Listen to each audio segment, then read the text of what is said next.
കേരളത്തെ നടുക്കിയ ആലുവ കൂട്ടക്കൊല നടന്നിട്ട് 25 വർഷം തികയുകയാണ് ഇന്ന്. ഒരു കുടുംബത്തിലെ 6 പേരെ ഒരാൾ ഒറ്റയ്ക്ക് കൊന്നുവെന്ന പോലീസ് കണ്ടെത്തല് നടുക്കത്തോടെയാണ് കേരളം കേട്ടത്. 4 നൂറ്റാണ്ടിനിപ്പുറവും ഒരുപാട് പേരുടെ മനസ്സുകളില് ഉത്തരം കിട്ടാത്ത ചോദ്യങ്ങള് ബാക്കിയാക്കുന്നുണ്ട് ആലുവ കൂട്ടക്കൊല കേസ്. 2001 ജനുവരി 6-ന് ഒരു കുടുംബത്തിലെ 6 പേര് മരിച്ചു കിടക്കുന്നെന്ന വാർത്തയാണ് ആലുവ പട്ടണം അന്നാദ്യം കേട്ടത്.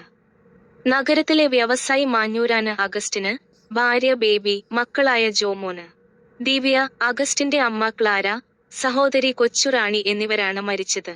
ഇവരുടെ മരണം കൂട്ടക്കൊലപാതകമാണെന്ന് പോലീസ് കണ്ടെത്തല് കേരളത്തെ നടുക്കി.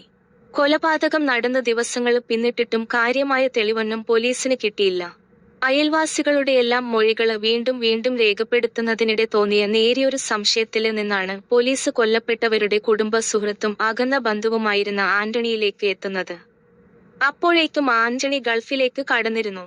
ആന്റണിയുടെ ഭാര്യ ജെമിയെ ഉപയോഗിച്ച് ആന്റണിയെ തന്ത്രപൂർവ്വം നാട്ടിലെത്തിച്ച് കസ്റ്റഡിയിലെടുത്ത പോലീസ് ഒരാഴ്ചയിലേറെ നീണ്ട ചോദ്യം ചെയ്യലിനൊടുവിലാണ് കേസ് തെളിയിച്ചത്. കൊലപാതകം നടന്ന ഒരു മാസത്തിനു ശേഷം 2001 ഫെബ്രുവരി 18-ന് ആലുവ നഗരസഭയിലെ ഡ്രൈവറായിരുന്ന ആന്റണി ഗൾഫില് വിസയ്ക്കായി ശ്രമിച്ചിരുന്നു. എന്നാല് പണം കണ്ടെത്താന് കഴിഞ്ഞില്ല. ബന്ധുവായ കൊച്ചുറാണി പണം നൽകാമെന്ന് സമ്മതിച്ചെങ്കിലും അവസാന നിമിഷം പിന്മാറി. സഹോദരനായ മാഞ്ഞൂരാന് അഗസ്റ്റിനും കുടുംബത്തിനൊപ്പമായിരുന്നു കൊച്ചുറാണിയുടെ താമസം.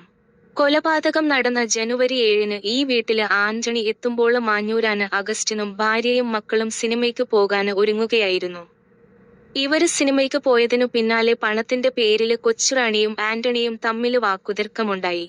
ഈ വാക്കുതർക്കത്തിനൊടുവില് ആന്റണി കൊച്ചുറാണിയെ വാക്കത്തിക്കൊണ്ട് വെട്ടിക്കൊന്നു.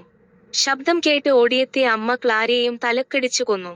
എന്നാല് അഗസ്റ്റിനും കുടുംബവും തന്നെ കണ്ടിരുന്നതിനാല് താന് പിടിക്കപ്പെടുമെന്ന പേടിയില് അവരെയും കൊല്ലാന് ആന്റണി തീരുമാനിച്ചു.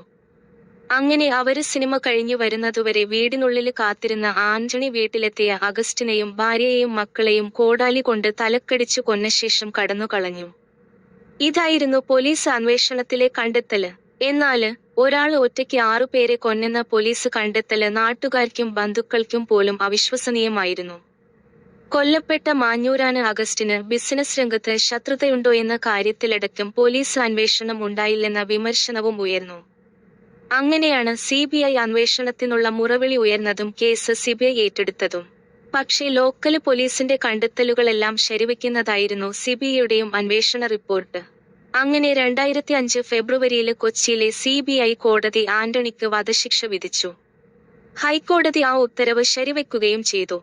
13 വർഷത്തിനു ശേഷം 2018-ല് സുപ്രീംകോടതി ആന്റണിയുടെ വധശിക്ഷ ജീവപര്യന്തമായി ഇളവു ചെയ്തു. പൂജപ്പുര സെൻട്രല് ജയിലിലായിരുന്ന ആന്റണി അടുത്തിടെ ശിക്ഷാ കാലാവധി പൂർത്തിയാക്കി ജയിലില് നിന്ന് പുറത്തിറങ്ങി. പിന്നെ പൊതുസമൂഹത്തിനു മുന്നിലേക്ക് ആന്റണി വന്നിട്ടില്ല.